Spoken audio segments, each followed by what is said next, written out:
My dear good people of Edo State, as the curtain draws to a close on my 2 terms as governor of Edo State, I'm extremely grateful to God Almighty and the good people of Edo State for this divine opportunity to serve. Even though the task of governing Edo State has been a daunting one, I cannot thank God enough for giving me the vision, health, and courage to achieve the monumental transformation of our dear state. When I assumed office as governor of Edo State in 2016, we were confronted with the choice of either to continue with the old order of administering the state or to undertake a new trajectory to grow and develop our state. We chose the latter pathway, even though we were aware of the dangers associated with such a choice. Today, the extent and range of reforms in infrastructure, the economy, building the institutions of state, and service improvement to citizens are proof of the fact that though we took a road less traveled, we have indeed made Edo a leading state in Nigeria. Let me, at this juncture, thank the good people of Edo State for standing firmly behind our government, even as we embarked on a very radical transformation of governance and politics in a manner they had never anticipated. When we came into office in 2016, it was clear that the social, economic, and political structures of Edo State were weak and needed to be fixed. However, it was not until we commenced the process of reform that it became clear that what was required was an entire systems reset. A key priority for us was to rebuild the institutions of state so that we can return Edo to its past glory.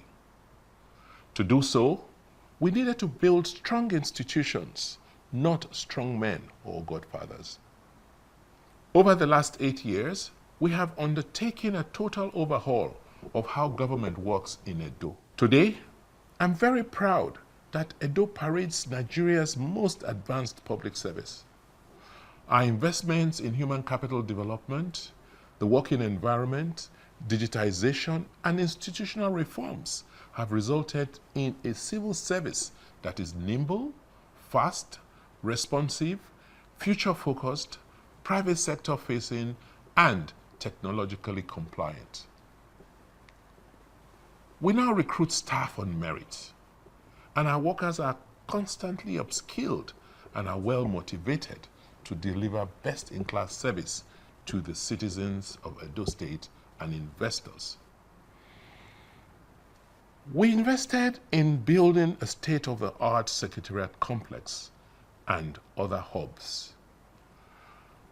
We built the John Odigie Public Service Academy and other such institutions that will ensure that the gains made are sustained and our workers are motivated to perform optimally. We ensured that they receive the highest minimum wage in Nigeria. That is before the recent increase across some states. And we provide all other incentives to boost performance. One of our greatest legacies is reclaiming governance and land administration from non-state actors who had in the past undermined the progress and development of our dear state. We dislodged them from land administration and also from revenue collection by deploying technology, and we cut red tape and other corrupt practices.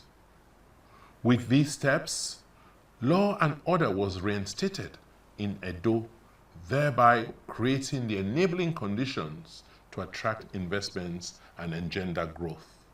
In the last 8 years, we have significantly improved infrastructure across the length and breadth of Edo State. We built over 850 kilometers of state roads across all local governments in the state. We now generate almost 1,000 megawatts of electricity daily in the state. And with our new electricity law, we now have an electricity market which will attract more investors. In the area of digital infrastructure, Edo State clearly leads in Nigeria with a network of almost 2,500 kilometers of fiber optic cables across the state. In education, Edo State is now recognized as a pace setter in Africa and ranks with a few other countries in Africa. Over 15,000 teachers have been trained to use technology to teach almost 400,000 children in our public basic school system. Our children in Edo are now able to compete with their peers in Europe and Asia in basic literacy and numeracy, thus positioning them to be globally competitive. This, in my view, is my greatest legacy. These reforms in education are being replicated across other spheres of our educational system, thereby ensuring that we sustain the gains which we have made.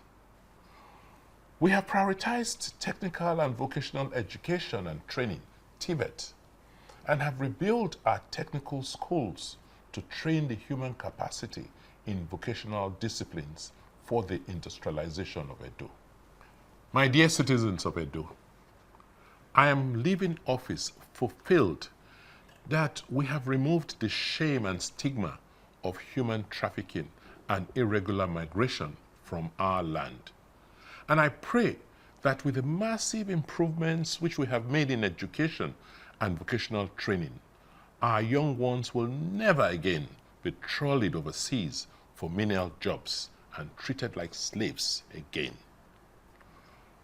We are very proud of our achievements in healthcare, where we have rebuilt our primary healthcare network using technology, and we have improved the supervision and monitoring of health facilities in our state. We rebuilt the State School of Nursing Sciences and the School for Health Technology to provide the skilled manpower which we require to ensure quality care in our state. The Edo Health Insurance Scheme has the second largest coverage in Nigeria, with over 300,000 subscribers only after 3 years in operation.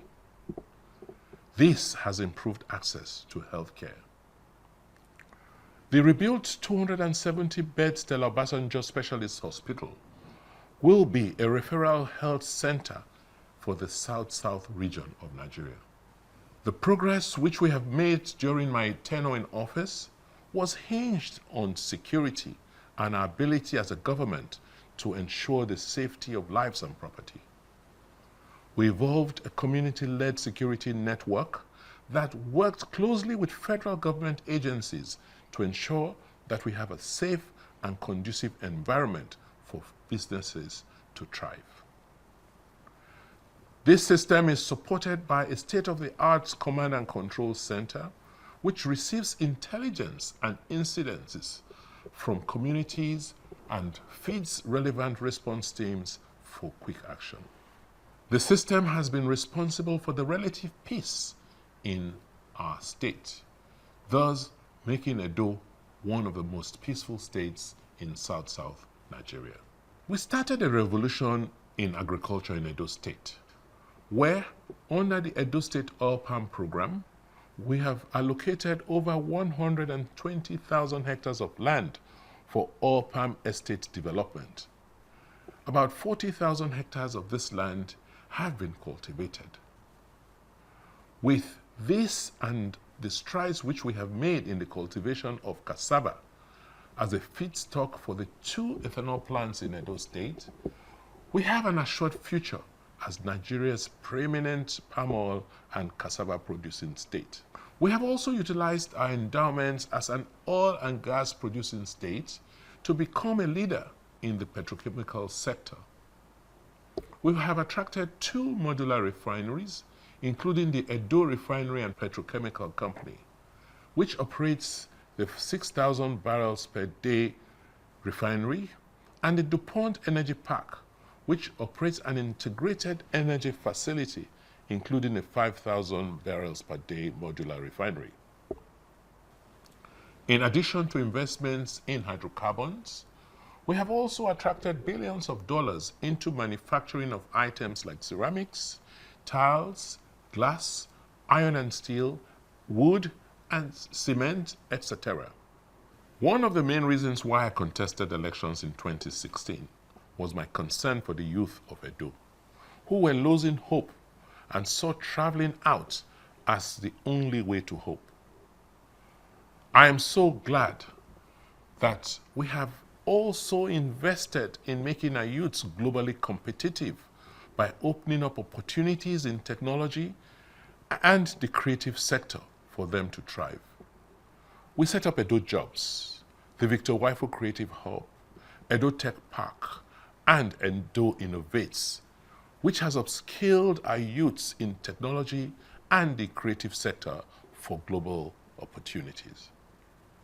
We also tackled irregular migration and human trafficking by setting up a strong institutional mechanism to tackle the root causes of this menace, while providing support for the reintegration of over 6,000 returnees. Today, I can confidently say that we have exceeded the 200,000 jobs which I promised when I campaigned in 2016. We have evidence that our efforts to reposition Edo from a civil service state to a state that is propelled by production has been a huge success. Our economy has grown from 10 billion when I took over office to over 25 billion today. Our internally generated revenue, IGR, will peak at 85 billion by December this year. All these are results of the groundwork we did to stimulate economic activities by attracting investments into the various sectors of the state's economy. Across agriculture, energy, manufacturing, real estate, retail, and technology, we have attracted investments that has transformed our state into an oasis of hope. As I leave office, I am leaving behind something which I wasn't fortunate to inherit. And this is a plan which will serve as a compass for the future. We have developed the Edo State Regional Development and the Benin City Development Master Plans, which will ensure that we have a directional guide on which Edo State's growth trajectory for the next 30 years will be based. We believe that this compass will ensure the sustenance of the developmental strides which we have recorded in the last 8 years. My dear citizens of Edo State, we have indeed come a long way as a state and have crossed the Rubicon of progress.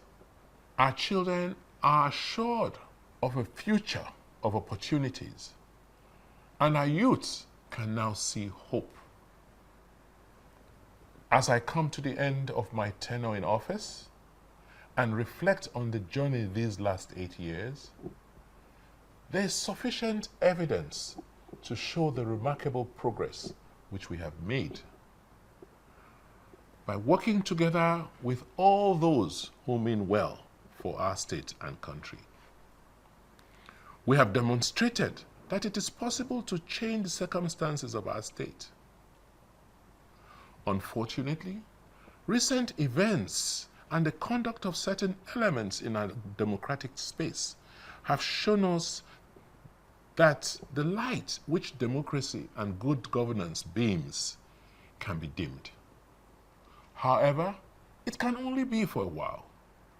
I fervently believe that any attempt to foist illegality and injustice on a democratic system cannot endure, because the wish of majority will always prevail. So, my dear people of Edo State, let us be hopeful and stay strong. All these achievements which I have enumerated and the progress we have made in the last 8 years will not have been possible without the support which I received from a wide range of patriotic sons and daughters of Edo State, both at home and in the diaspora. It would not have been possible without the support of our development partners, clerics and our religious leaders who prayed for us ceaselessly. It would not have been possible without the blessings of our traditional rulers, without the support of the various youth and women's groups, market associations, and our political party. I thank all of you. I thank members of the Obaseki family, the Ero family, the Igbinigie family, and the Ogbedoyo, and several others, too many to mention. I thank you immensely, and God bless you. Long live the Federal Republic of Nigeria.